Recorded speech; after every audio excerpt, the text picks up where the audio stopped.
guys, welcome back to my YouTube channel that is Swapna's Tutorial.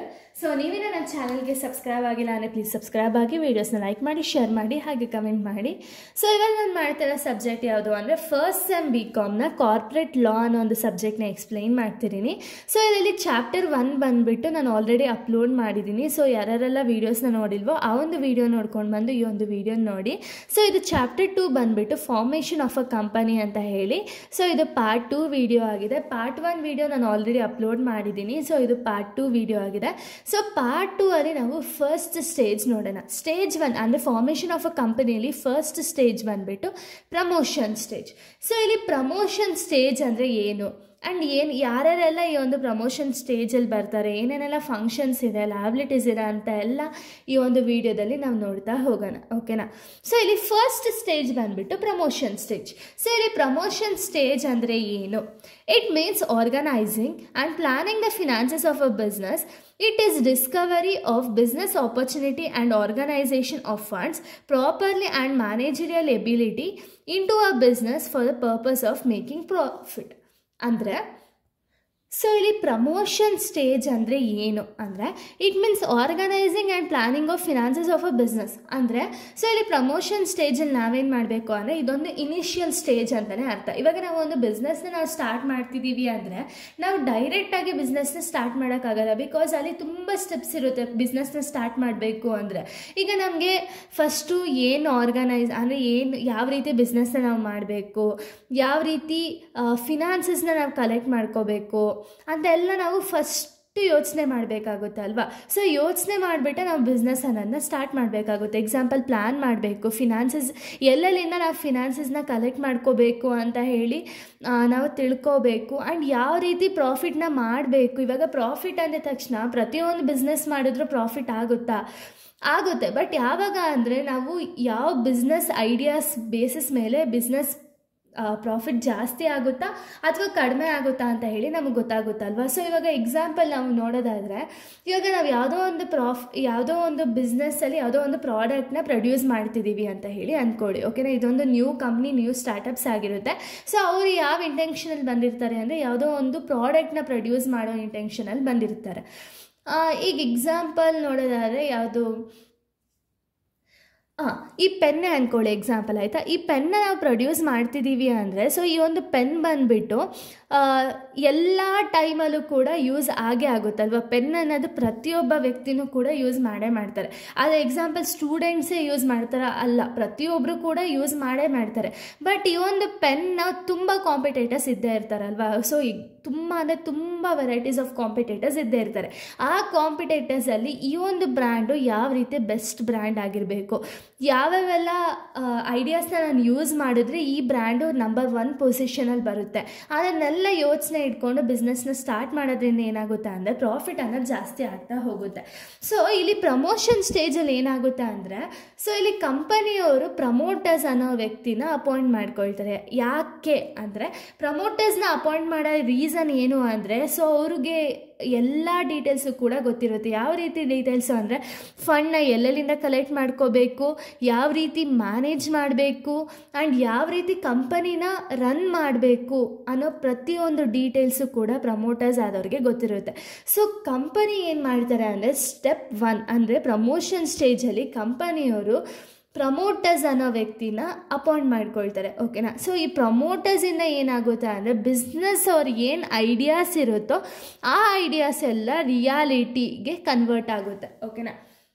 So ಈ promoters ಅನ್ನೋ ವ್ಯಕ್ತಿ ಏನು ಮಾಡ್ತಾರೆ ಅಂದರೆ ಇವಾಗ ಎಕ್ಸಾಂಪಲ್ ನಮಗೆ ಕಂಪನಿನ ರನ್ ಮಾಡಬೇಕು ಅಂದರೆ ಮೆಟೀರಿಯಲ್ ಆ್ಯಂಡ್ ಕ್ಯಾಪಿಟಲ್ 3 ಕೂಡ ತುಂಬ ಇಂಪಾರ್ಟೆಂಟ್ ಅಲ್ವಾ. ಸೊ ಕಂಪನಿ ರನ್ ಮಾಡೋದಕ್ಕೆ ಈ 3 ಇಂಪಾರ್ಟೆಂಟ್ ಆಗಿರೋ ರೀಸನಿಂದ ಈ ಪ್ರಮೋಟರ್ಸ್ ಏನು ಮಾಡ್ತಾರೆ ಅಂದರೆ ಈ 3 ಕೂಡ ಕಂಪನಿಗೆ ಹೆಲ್ಪ್ ಆಗಲಿ ಅನ್ನೋ ರೀಸನ್ಗೆ ತಂದು ಕೊಡ್ತಾರೆ. ಸೊ ಇದರಿಂದ ಏನಾಗುತ್ತೆ ಅಂದರೆ ಕಂಪನಿ ಆರಾಮ್ಸೆ ರನ್ ಆಗುತ್ತೆ, ಅಂದರೆ ಸ್ಮೂತಾಗಿ ರನ್ ಆಗ್ತಾ ಹೋಗುತ್ತೆ.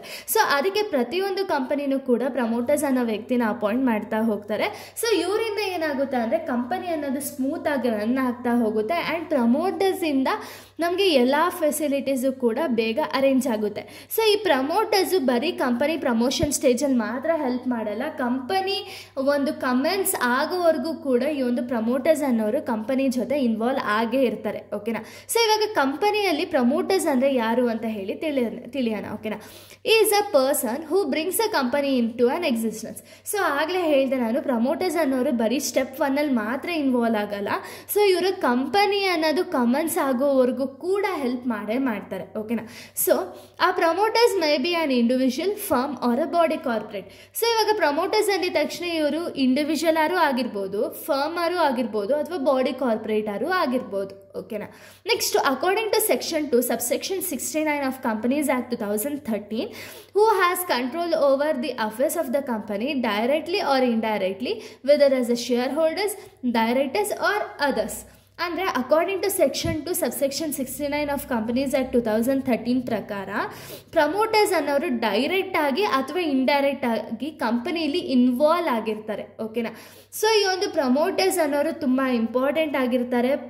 ಫಾರ್ ಅ ಸ್ಟೆಪ್ 1 ಮಾತ್ರ ಅಲ್ಲ, up to commencement of a ಬಿಸ್ನೆಸ್ವರೆಗೂ ಪ್ರಮೋಟರ್ಸ್ ಅನ್ನೋರು ತುಂಬ ಇಂಪಾರ್ಟೆಂಟ್ ಆಗಿರ್ತಾರೆ. ಆ್ಯಂಡ್ ಇವರು ಒಂದು ಬಿಸ್ನೆಸ್ ಏನಿದೆ, ಬಿಸ್ನೆಸ್ನ ರಿಯಾಲಿಟಿ ಅಥವಾ ಎಕ್ಸಿಸ್ಟೆನ್ಸ್ಗೆ ಹೆಲ್ಪ್ ಮಾಡೋ ರೀತಿ ಪ್ರಮೋಟರ್ಸ್ ಅನ್ನೋರು ಕಂಪ್ನಿಲೇ ಆ್ಯಕ್ಟ್ ಮಾಡ್ತಾ ಹೋಗ್ತಾರೆ. ಓಕೆನಾ. ಇಲ್ಲಿ ನಾವು ಫಂಕ್ಷನ್ಸ್ ಆಫ್ ಪ್ರಮೋಟರ್ಸ್ನ ನೋಡೋದಾದರೆ ಏನೇನೆಲ್ಲ ಫಂಕ್ಷನ್ಸ್ ಇದೆ ಪ್ರಮೋಟರ್ಸ್ಗೆ ಅಂದರೆ, ಡಿಸ್ಕವರಿ ಆಫ್ ಐಡಿಯಾ. ಅಂದರೆ ಇಲ್ಲಿ ಕಂಪನಿಯಲ್ಲಿರುವಂಥ ಒಂದು ಪ್ರಮೋಟರ್ಸ್ ಏನು ಮಾಡ್ತಾರೆ ಅಂದರೆ ಐಡಿಯಾ ಅನ್ನೋದನ್ನ ಜನ್ರೇಟ್ ಮಾಡ್ತಾರೆ. ಯಾಕೆ? ಈಗ ಎಕ್ಸಾಂಪಲ್ ನಾನು ಆಗಲೇ ಹೇಳ್ದಂಗೆ, ಈ ಪೆನ್ನ ನಾವು ಪ್ರೊಡ್ಯೂಸ್ ಮಾಡ್ತಿದ್ದೀವಿ ಅಂದರೆ ಈ ಪೆನ್ನು ಲಾಂಗ್ ಟೈಮ್ ಇರಬೇಕು, ಮಾರ್ಕೆಟಲ್ಲಿ ಶಾರ್ಟ್ ಟೈಮ್ ಅಲ್ಲ. ಪ್ರತಿಯೊಂದು ಪ್ರಾಡಕ್ಟ್ಸು ಕೂಡ ಲಾಂಗ್ ಟರ್ಮ್ ಗೋಲಲ್ಲೇ ಕಂಪನಿಯವರು ಪ್ರೊಡ್ಯೂಸ್ ಮಾಡೋದಲ್ವಾ. ಸೊ ಅದಕ್ಕೆ ಈ ಒಂದು ಪ್ರಮೋಟರ್ ಆದವರು ಯೋಚನೆ ಮಾಡ್ತಾರೆ, ಯಾವ ರೀತಿ ಪ್ರಾಡಕ್ಟ್ನ ಪ್ರೊಡ್ಯೂಸ್ ಮಾಡಿದ್ರೆ ಕಂಪನಿಯವರು ಪ್ರಾಫಿಟ್ನ ರನ್ ಮಾಡ್ಬೋದು ಆ್ಯಂಡ್ ಲಾಂಗ್ ಟೈಮ್ ಆಗಿ ಬಿಸ್ನೆಸ್ನ ರನ್ ಮಾಡ್ಬೋದು ಅಂತ ಹೇಳಿ ಫಸ್ಟು ಐಡಿಯಾ ಅನ್ನೋದನ್ನ ಜನ್ರೇಟ್ ಮಾಡ್ತಾರೆ. ಓಕೆನಾ. ಈಗ ಎಕ್ಸಾಂಪಲ್, ಈ ಒಂದು ಪೆನ್ನೇ ಪ್ರೊಡ್ಯೂಸ್ ಮಾಡಬೇಕು ಅಂತ ಹೇಳಿ ಕಂಪನಿ ಡಿಸೈಡ್ ಮಾಡಿಕೊಂಡ್ರು ಅಂದ್ಕೊಳ್ಳಿ. ಆಮೇಲೆ ಡೀಟೇಲ್ಡ್ ಇನ್ವೆಸ್ಟಿಗೇಷನ್ ಮಾಡ್ತಾರೆ ಪ್ರಮೋಟರ್. ಹೌದಾ, ಈ ಪೆನ್ನು ಪ್ರತಿಯೊಬ್ಬರಿಗೂ ಹೆಲ್ಪ್ ಆಗುತ್ತಾ, ಆದರೆ ಯಾವ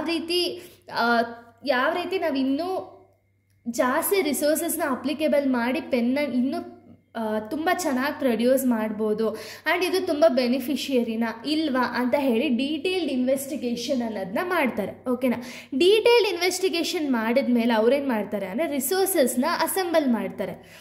ರಿಸೋರ್ಸಸ್ನ ಅಸೆಂಬಲ್ ಮಾಡೋದು ಯಾವ ರೀತಿ ಅಂದರೆ, ಇವಾಗ ಏನೇನೆಲ್ಲ ಪ್ರಾಡಕ್ಟ್ಸ್ನ ಪ್ರೊಡ್ಯೂಸ್ ಮಾಡೋದಕ್ಕೆ ಯಾವ್ಯಾವ ರೀತಿ ರಿಸೋರ್ಸಸ್ ಬೇಕು ಅಂತ ಹೇಳಿ ಫಸ್ಟು ರಿಸೋರ್ಸಸ್ನ ಅಸೆಂಬಲ್ ಮಾಡ್ತಾರೆ. ಓಕೆನಾ. Next, preparing the preliminary documents. Okay, ಇದೇ ಪ್ರಾಡಕ್ಟ್ನ ನಾವು ಪ್ರೊಡ್ಯೂಸ್ ಮಾಡೋದು ಅಂತ ಹೇಳಿ ನಮಗೆ ಗೊತ್ತಾದ ಮೇಲೆ ಸೊ ಅವ್ರೇನು ಮಾಡ್ತಾರೆ ಅಂದರೆ ಡಾಕ್ಯುಮೆಂಟ್ಸ್ ಏನೇನೆಲ್ಲ ಡಾಕ್ಯುಮೆಂಟ್ಸ್ ಬೇಕಾಗಿರುತ್ತೋ ಪ್ರತಿಯೊಂದು ಡಾಕ್ಯುಮೆಂಟ್ಸ್ನೂ ಕೂಡ ಪ್ರಿಪೇರ್ ಮಾಡ್ತಾ ಹೋಗ್ತಾರೆ. ಓಕೆನಾ. Entering into a preliminary contract. So contract basis ಮೇಲೆ ಏನಾದ್ರು ಇದ್ದರೆ ಕಾಂಟ್ರಾಕ್ಟ್ನ ಎಂಟರ್ ಮಾಡ್ಕೊಳ್ತಾರೆ. ಓಕೆನಾ. Next, naming of a company. So ಇವಾಗ ನಾವು ಯಾವುದೇ ಒಂದು ಪ್ರಾಡಕ್ಟ್ನ ನಾವು ಪ್ರೊಡ್ಯೂಸ್ ಮಾಡಲಿ, but name of the company ಅನ್ನೋದು ತುಂಬ ನೆಸೆಸರಿ ಅಲ್ವಾ. ಸೊ ಈ ಒಂದು ನೇಮ್ ಆಫ್ ದ ಕಂಪನಿ ಬಂದುಬಿಟ್ಟು ಯಾವುದೇ ಒಂದು ಕಂಪನಿ ಎಕ್ಸಿಸ್ಟೆನ್ಸ್ ನೇಮ್ನ ತೊಗೋಬಾರ್ದು, ಅಂದರೆ ಬೇರೆ ಕಂಪ್ನಿ ಇಕ್ಕಿರೋ ನೇಮ್ನ ಈ ಒಂದು ಕಂಪ್ನಿಗೆ ತೊಗೋಬಾರ್ದು. ಆ್ಯಂಡ್ ಯಾವುದೇ ಒಂದು ಗೌರ್ಮೆಂಟ್ ರಿಲೇಟೆಡ್ ನೇಮ್ಗಳನ್ನ ಇಡಂಗಿಲ್ಲ. ಓಕೆನಾ. So first naming of the company ಮಾಡ್ತಾರೆ. ನೆಕ್ಸ್ಟ್ ಸ್ಟೆಪ್ ಏನು ಅಂದರೆ appointment of bankers, lawyers, brokers and under writers. So ಇಷ್ಟೂ ಜನನು ಕೂಡ ಅಪಾಯಿಂಟ್ ಮಾಡ್ತಾರೆ. ಯಾಕೆ? ಸೊ ಬ್ಯಾಂಕರ್ಸ್ ಯಾಕೆ ಅಂದರೆ ಫಿನಾನ್ಷಿಯಲ್ ಗೈಡೆನ್ಸ್ ಕೊಡಬೇಕು ಅಂತ ಲಾಯರು ಕೂಡ ತುಂಬ ಇಂಪಾರ್ಟೆಂಟ್ ಆಗ್ತಾರೆ. ಯಾಕೆ ಅಂದರೆ ಒಂದು ಕಂಪನಿ ಪ್ರಾಡಕ್ಟ್ನ ಪ್ರೊಡ್ಯೂಸ್ ಮಾಡ್ತಿದ್ದಾರೆ, ಅದು ಅಗೇನ್ಸ್ಟ್ ಲಾ ಇದೆಯಾ ಇಲ್ವಾ ಅಂತ ಹೇಳಿ ಅವರು ನೋಡೋದಕ್ಕೆ ಲಾಯರ್ಸ್ನ ಅಪಾಯಿಂಟ್ ಮಾಡ್ತಾರೆ, ಬ್ರೋಕರ್ಸ್ನ ಅಪಾಯಿಂಟ್ ಮಾಡ್ತಾರೆ ಆ್ಯಂಡ್ ಅಂಡರ್ ರೈಟರ್ಸ್ನ ಅಪಾಯಿಂಟ್ ಮಾಡ್ತಾರೆ, ಶೇರ್ಸ್ನ ಸೆಲ್ ಮಾಡೋದಕ್ಕೆ ಜನರಲ್ ಪಬ್ಲಿಕ್ಗೆ. ಓಕೆನಾ. ಇಷ್ಟು ಕೂಡ ಫಂಕ್ಷನ್ಸ್ ಆಫ್ ಪ್ರಮೋಟರ್ ಆಗಿದೆ. ಫಂಕ್ಷನ್ಸ್ ಆಫ್ ಪ್ರಮೋಟರ್ ಏನು ಅಂದರೆ ಫಸ್ಟ್ ಐಡಿಯಾ ಜನ್ರೇಟ್ ಮಾಡ್ತಾರೆ, ಐಡಿಯಾ ಕರೆಕ್ಟಾಗಿದೆಯಾ ಇಲ್ವಾ ಅಂತ ಹೇಳಿ ಲಾಂಗ್ ಟರ್ಮ್ ಇನ್ವೆಸ್ಟಿಗೇಷನ್ ಮಾಡ್ತಾರೆ. ಸೊ ಡೀಟೇಲ್ಡ್ ಇನ್ವೆಸ್ಟಿಗೇಷನ್ ಮಾಡಿದ ಮೇಲೆ ಏನೇನೆಲ್ಲ ರಿಸೋರ್ಸಸ್ ಬೇಕಾಗಿರುತ್ತೋ ಎಲ್ಲ ರಿಸೋರ್ಸಸ್ನ ಕಲೆಕ್ಟ್ ಮಾಡ್ತಾರೆ, ಡಾಕ್ಯುಮೆಂಟ್ಸ್ನೆಲ್ಲ ಪ್ರಿಪೇರ್ ಮಾಡ್ತಾರೆ, ಆ ಡಾಕ್ಯುಮೆಂಟ್ಸ್ನ ಕಾಂಟ್ರಾಕ್ಟಾಗಿ ಎಂಟರ್ ಮಾಡ್ತಾರೆ, ಕಂಪನಿ ನೇಮ್ನ ಫಿಕ್ಸ್ ಮಾಡ್ತಾರೆ ಆ್ಯಂಡ್ ಲಾಯರು, ಬ್ಯಾಂಕರ್ಸು, ಬ್ರೋಕರ್ಸು, ಅಂಡರ್ ರೈಟರ್ಸ್ನೆಲ್ಲ ಅಪಾಯಿಂಟ್ ಮಾಡ್ತಾ ಹೋಗ್ತಾರೆ. ಓಕೆನಾ. ಇಷ್ಟು ಕೂಡ ಫಂಕ್ಷನ್ಸ್ ಆಫ್ ಪ್ರಮೋಟರ್. ಇನ್ನು ನಾವು ನೆಕ್ಸ್ಟ್ ನೋಡೋದಾದರೆ so next rights of promoter. ಏನೇನೆಲ್ಲ ರೈಟ್ಸ್ ಇರುತ್ತೆ, ಫಂಕ್ಷನ್ಸ್ ಆಗಿದ ತಕ್ಷಣ ನಮಗೆ ರೈಟ್ಸ್ ಆಫ್ ಪ್ರಮೋಟರ್ಸ್ನ ನಾವು ನೋಡೋದು. ಓಕೆನಾ, ರೈಟ್ಸ್ ಆಫ್ ಪ್ರಮೋಟರ್ಸ್ ಬಂದುಬಿಟ್ಟು ಯಾವ್ಯಾವ ರೀತಿ ರೈಟ್ಸ್ ಇದೆ ಒಬ್ಬ ಪ್ರಮೋಟರ್ ಆದವ್ರಿಗೆ ಅಂದರೆ, right to receive preliminary expenses. ಅಂದರೆ ಇವಾಗ ಕಂಪನಿಯ ಒಂದು ಪ್ರಮೋಷನ್ ಮಾಡೋ ಸ್ಟೇಜಲ್ಲಿ ಆಗಿರ್ಬೋದು ಅಥವಾ ಯಾವುದೇ ಒಂದು ಸ್ಟೇಜಲ್ಲಿ ಆಗಿರ್ಬೋದು, ಈ ಒಂದು ಪ್ರಮೋಟರ್ ಏನಾದ್ರು ಎಕ್ಸ್ಪೆನ್ಸಸ್ ಹಾಕಿದರೆ, ಅಂದರೆ ಏನಾದ್ರು ಅಮೌಂಟ್ ಇನ್ವೆಸ್ಟ್ ಮಾಡಿದರೆ ಏನ್ಕಾರು, ಸೊ ಅವಾಗ ಏನು ಮಾಡ್ಬೋದು ಅಂದರೆ ಈ ಪ್ರಮೋಟರ್ ಆದವರು ಅವ್ರು ಹಾಕಿರುವಂಥ ಒಂದು ಎಕ್ಸ್ಪೆನ್ಸಸ್ನ ರಿಸೀವ್ ಮಾಡೋ ರೈಟ್ಸ್ ಇರುತ್ತೆ. ಓಕೆನಾ, ಸೊ ಈ ಒಂದು ರಿಸೀವ್ ಮಾಡೋ ರೈಟ್ಸ್ ಬಂದುಬಿಟ್ಟು ಇದು ರೂಲ್ಸ್ ಆ್ಯಂಡ್ ರೆಗ್ಯುಲೇಷನ್ಸ್ ಆಗಿದೆ. ಇದು AOA ಅಂದರೆ ಆರ್ಟಿಕಲ್ಸ್ ಆಫ್ ಅಸೋಸಿಯೇಷನ್ಸಲ್ಲಿ ಮೆನ್ಷನ್ ಆಗಿರುತ್ತೆ. ಸೊ ಇವ್ರು ಏನಾದ್ರು ಎಕ್ಸ್ಪೆನ್ಸಸ್ನ ಮಾಡಿದರೆ ಆ ಎಕ್ಸ್ಪೆನ್ಸಸ್ನ ಅವರು ರಿಸೀವ್ ಮಾಡ್ಕೋಬೇಕಾಗುತ್ತೆ ಪ್ರಮೋಟರ್ ಆದವರು. ಯಾರಿಂದ ರಿಸೀವ್ ಮಾಡ್ಕೊಳ್ತಾರೆ ಅಂದರೆ ಬೋರ್ಡ್ ಆಫ್ ಡೈರೆಕ್ಟರಿಂದ ಈ ಒಂದು ಅಮೌಂಟ್ ಅನ್ನೋದನ್ನ ರಿಸೀವ್ ಮಾಡ್ಕೊಳ್ತಾರೆ. ಓಕೆನಾ, next right to recover the proportionate amount from co promoter. ಅಂದರೆ ಏನಾದ್ರು ಅಮೌಂಟ್ ಇದ್ದರೆ ಅದನ್ನು ರಿಸೀವ್ ಅಥವಾ ರಿಕವರ್ ಮಾಡೋ ಒಂದು ರೈಟ್ಸ್ ಇರುತ್ತೆ. ಯಾರಿಂದ ಅಂದರೆ ಕೋ ಪ್ರಮೋಟರ್ ಅವರಿಂದ ರಿಸೀವ್ ಮಾಡೋ ರೈಟ್ಸ್ ಇರುತ್ತೆ. ಆ್ಯಂಡ್ ಪ್ರಮೋಟರ್ ಏನಾದರೂ ಸೀಕ್ರೆಟಾಗಿ ಪ್ರಾಫಿಟ್ ಏನಾದ್ರು ಮಾಡ್ತಿದ್ರೆ, ಅಂದರೆ ಇವಾಗ ಕಂಪ್ನಿಗೆ ಗೊತ್ತಿಲ್ದಂಗೆ ಏನಾದ್ರು ಪ್ರಾಫಿಟ್ನ ಮಾಡ್ಕೊಂಡಿದ್ರೆ ಅದು ಅಗೇನ್ಸ್ಟ್ ದಿ ಲಾ ಆಗಿರುತ್ತೆ, ಅವ್ರ ಮೇಲೆ ಆ್ಯಕ್ಷನ್ಸ್ನ ತಗೊಳ್ತಾರೆ. ಓಕೆನಾ, next right to remuneration. So company ಇವಾಗ ಪ್ರಮೋಟರ್ ಆದವರು ಏನು ಕೆಲಸ ಮಾಡ್ತಾರೋ ಆ ಕೆಲಸಕ್ಕೆ ಕಂಪನಿ ಏನು ಮಾಡಬೇಕು ಅಂದರೆ ರೆಮ್ಯುನರೇಷನ್ ಅನ್ನೋದನ್ನ ಪ್ರಾಪರಾಗಿ ಫಿಕ್ಸ್ ಮಾಡಬೇಕಾಗುತ್ತೆ. ಆ್ಯಂಡ್ ಅವ್ರಿಗೆ ಪ್ರಾಪರಾಗಿ ರೆಮ್ಯುನರೇಷನ್ಸ್ ಅನ್ನೋದನ್ನ ಕೊಡಬೇಕಾಗುತ್ತೆ. ಓಕೆನಾ, ಸೊ ಇಷ್ಟೂ ಕೂಡ rights of promoter. Next duties of promoter. ಏನೇನೆಲ್ಲ ಡ್ಯೂಟೀಸ್ ಇದೆ ಪ್ರಮೋಟರ್ಗೆ ಅಂದರೆ, ಡಿಸ್ಕ್ಲೋಷರ್ ಆಫ್ ಇಂಟ್ರೆಸ್ಟ್. ಸೊ ಏನೇನೆಲ್ಲ ಇಂಟ್ರೆಸ್ಟ್ ಇದೆ ಅದನ್ನು ಯಾವುದನ್ನು ಕೂಡ ಹೈಡ್ ಮಾಡಬಾರ್ದು, ಎಲ್ಲ ಇನ್ಫಾರ್ಮೇಷನ್ನು ಕೂಡ ಡಿಸ್ಕ್ಲೋಸ್ ಮಾಡಬೇಕಾಗುತ್ತೆ. ಸೊ ಇದು ಫಸ್ಟ್ ಡ್ಯೂಟಿ ಆಗಿದೆ. ಓಕೆನಾ, next fair dealings. Fair dealings ಅಂದರೆ ಇವಾಗ ಫ್ರಾಡ್ ಮಾಡೋದಾಗಿರ್ಬೋದು ಅಥವಾ ಮಿಸ್ಲೀಡಿಂಗ್ ಆಫ್ ಇನ್ಫಾರ್ಮೇಷನ್ ಮಾಡೋದಕ್ಕಿಂತ ಫೇರ್ ಡೀಲಿಂಗಲ್ಲಿ ಬಿಸ್ನೆಸ್ ಅನ್ನೋದನ್ನ ಪ್ರಮೋಟ್ ಮಾಡಬೇಕಾಗುತ್ತೆ ಪ್ರಮೋಟರ್ ಆದವರು. ಓಕೆನಾ, ಯಾವುದೇ ಒಂದು ಕಂಪ್ನೀಲಿ ಏನು ಡೀಟೇಲ್ಸೇ ಇರಲ್ಲ ಆ ಡೀಟೇಲ್ಸ್ನೆಲ್ಲ ಬೇರೆಯವ್ರಿಗೆ ಹೇಳಿಬಿಟ್ಟು ಪ್ರಮೋಷನ್ ಮಾಡೋದು ಇದೆಲ್ಲ ಮಾಡಬಾರ್ದು. ಸೊ ಪ್ರಾಪರಾಗಿ ಫೇರ್ ಡೀಲಿಂಗ್ಸಿಂದ ಪ್ರಮೋಷನ್ ಅನ್ನೋದನ್ನ ಮಾಡಬೇಕಾಗುತ್ತೆ. ಓಕೆನಾ, ನೆಕ್ಸ್ಟ್ ಪ್ರಾಪರ್ ರಿಜಿಸ್ಟ್ರೇಷನ್ ಅನ್ನೋದು ಲಾ ಬೇಸಿಸ್ ಮೇಲೆ ಇರಬೇಕಾಗುತ್ತೆ. ವಿತೌಟ್ ಲಾ ಅಂದರೆ ಲಾಗ್ ಅಗೇನ್ಸ್ಟ್ ಆಗಿ ಏನಾದ್ರು ಕ್ರೈಮ್ ಅನ್ನೋದನ್ನ ಮಾಡಿ ರಿಜಿಸ್ಟ್ರೇಷನ್ ಅನ್ನೋದನ್ನ ಮಾಡಬಾರ್ದು. ಓಕೆನಾ, ಪ್ರಾಪರಾಗಿ ಎಲ್ಲ ಡೀಟೇಲ್ಸು ಕಂಪನಿ ಇವಾಗ ಯಾರೋ ಒಬ್ಬ ಕಂಪನಿ ಪ್ರೊಡ್ಯೂಸ್ ಮಾಡ್ತಿದ್ದಾನೆ ಅಂದ್ಕೊಳ್ಳಿ. ಇವಾಗ ABC ಅನ್ನೋ ಒಂದು ವ್ಯಕ್ತಿ ಏನು ಮಾಡ್ತಾರೆ ಅಂದರೆ, ಇವರು ಕಂಪನಿನ ಫಾರ್ಮ್ ಮಾಡಬೇಕು ಅಂದರೆ ಇವ್ರ ಹತ್ರ ಇರೋ ಡೀಟೇಲ್ಸ್ ಎಲ್ಲ ಪ್ರಾಪರಾಗಿದ್ದರೆ ಮಾತ್ರ ರಿಜಿಸ್ಟ್ರೇಷನ್ ಅನ್ನೋದು ಆಗಬೇಕು. ಡೀಟೇಲ್ಸ್ ಎಲ್ಲ ಪ್ರಾಪರಾಗಿಲ್ಲ ಅಂದರೂ ಕೂಡ ರಿಜಿಸ್ಟ್ರೇಷನ್ ಅನ್ನೋದನ್ನ ಮಾಡಿಸ್ಬಾರ್ದು ಪ್ರಮೋಟರ್ ಆದವರು. ಓಕೆನಾ, ಪ್ರಾಪರ್ ರಿಜಿಸ್ಟ್ರೇಷನ್ ಅನ್ನೋದಿರಬೇಕು.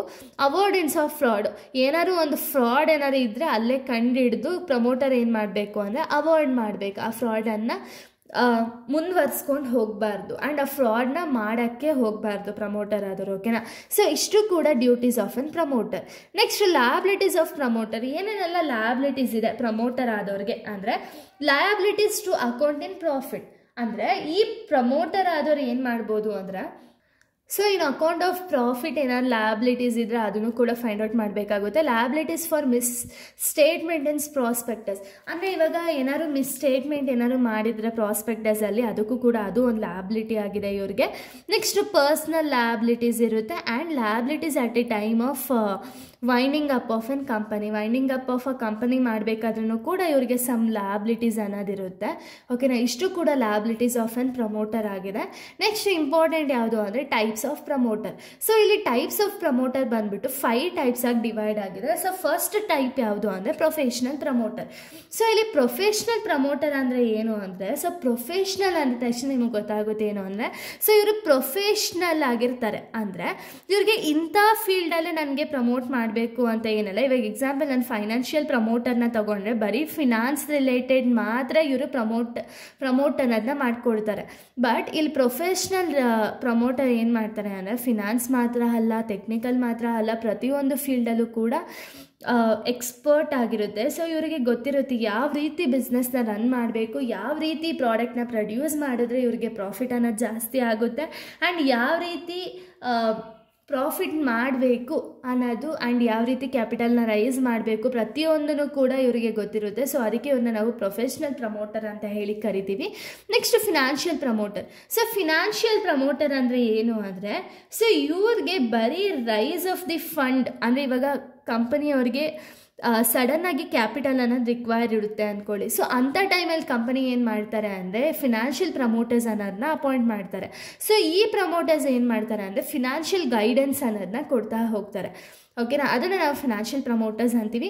ಇನ್ನು ಟೆಕ್ನಿಕಲ್ ಪ್ರಮೋಟರ್ಸ್ ಅಂದರೆ ಯಾರು ಅಂದರೆ, ಸೊ ಇವರು ಡಿಫ್ರೆಂಟ್ ಫೀಲ್ಡ್ಸಲ್ಲಿ ಎಕ್ಸ್ಪರ್ಟ್ ಆಗಿರ್ತಾರೆ. ಓಕೆನಾ, ಇವರ ಒಂದು ನಾಲೆಜ್ ಆಗಿರ್ಬೋದು, ಎಕ್ಸ್ಪೀರಿಯನ್ಸ್ ಆಗಿರ್ಬೋದು, ಇದನ್ನೆಲ್ಲ ಅಪ್ಲೈ ಮಾಡಿಬಿಟ್ಟು ಬಿಸ್ನೆಸ್ನ ಪ್ರಮೋಟ್ ಮಾಡಿದ್ರೆ ಅವ್ರನ್ನ ನಾವು ಟೆಕ್ನಿಕಲ್ ಪ್ರಮೋಟರ್ಸ್ ಅಂತ ಹೇಳಿ ಕರಿತೀವಿ.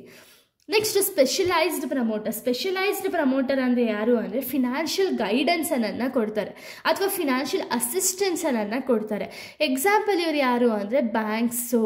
ಸೊ ಇದೆಲ್ಲ ಎಕ್ಸಾಂಪಲ್ ಆಗಿದೆ. ಯಾಕೆ ಅಂದರೆ ಇವಾಗ ಬ್ಯಾಂಕ್ ಅವರು ಕೂಡ ನಮಗೆ ಫಿನಾನ್ಷಿಯಲ್ ಅಸಿಸ್ಟೆನ್ಸ್ ಅನ್ನೋದನ್ನ ಕೊಡ್ತಾರಲ್ವ. ಸೊ ಅವ್ರನ್ನ ನಾವು ಫಿನಾನ್ಷಿಯಲ್ ಅಸಿಸ್ಟೆನ್ಸ್ನ ಕೊಡೋರನ್ನ ಅಂದರೆ ಫಿನಾನ್ಸ್ನ ಎಲ್ಲೆಲ್ಲೆಲ್ಲ ಬಳಕೆ ಮಾಡಿದ್ರೆ ಎಲ್ಲೆಲ್ಲೆಲ್ಲ ಪ್ರಾಫಿಟ್ನ ನಾವು ಗೇನ್ ಮಾಡ್ಬೋದು, ಯಾವ್ಯಾವ ಸೋರ್ಸಸ್ ಮೇಲೆ ಹಾಕಿದ್ರೆ ಪ್ರಾಫಿಟ್ ಅನ್ನೋದು ಜಾಸ್ತಿ ಆಗುತ್ತೆ ಅನ್ನೋದನ್ನ ಹೇಳೋದನ್ನ ನಾವು ಸ್ಪೆಷಲೈಸ್ಡ್ ಪ್ರಮೋಟರ್ಸ್ ಅಂತ ಹೇಳಿ ಕರಿತೀವಿ. Next government promoters. ಸೊ ಇಲ್ಲಿ ಗೌರ್ಮೆಂಟ್ ಪ್ರಮೋಟರ್ಸ್ ಅಂದರೆ ಏನು ಅಂದರೆ ಸೆಂಟ್ರಲ್ ಆಗಿರ್ಬೋದು ಅಥವಾ ಸ್ಟೇಟ್ ಗೌರ್ಮೆಂಟ್ ಆಗಿರ್ಬೋದು, ಈ ಎರಡು ಗೌರ್ಮೆಂಟು ಕೂಡ ಸಪೋರ್ಟ್ ಮಾಡುತ್ತೆ. ಯಾವ ರೀತಿ ಅಂದರೆ ಫಿನಾನ್ಷಿಯಲ್ ಅಸಿಸ್ಟೆನ್ಸ್ ಕೊಡೋ ಮೂಲಕ ಸಪೋರ್ಟ್ ಅನ್ನೋದನ್ನ ಮಾಡಿದ್ರೆ ಅದನ್ನು ನಾವು ಗೌರ್ಮೆಂಟ್ ಪ್ರಮೋಟರ್ಸ್ ಅಂತ ಹೇಳಿ ಕರಿತೀವಿ. ಓಕೆನಾ, ಸೊ ಇಲ್ಲಿಗೆ ಸ್ಟೆಪ್ 1 ಅಥವಾ ಸ್ಟೇಜ್ 1 ಅನ್ನೋದು ಕಂಪ್ಲೀಟ್ ಆಗುತ್ತೆ. ಸ್ಟೇಜ್ 2 ಅಂದರೆ ಇನ್ಕಾರ್ಪೊರೇಷನ್ ಅಥವಾ ರಿಜಿಸ್ಟ್ರೇಷನ್ ಆಫ್ ಅ ಕಂಪನಿ ಅನ್ನೋ ಒಂದು ಸ್ಟೇಜ್ 2ನ ನಾನು ನೆಕ್ಸ್ಟ್ ವೀಡಿಯೋದಲ್ಲಿ ಎಕ್ಸ್ಪ್ಲೈನ್ ಮಾಡ್ತೀನಿ. So thank you guys, thanks for watching.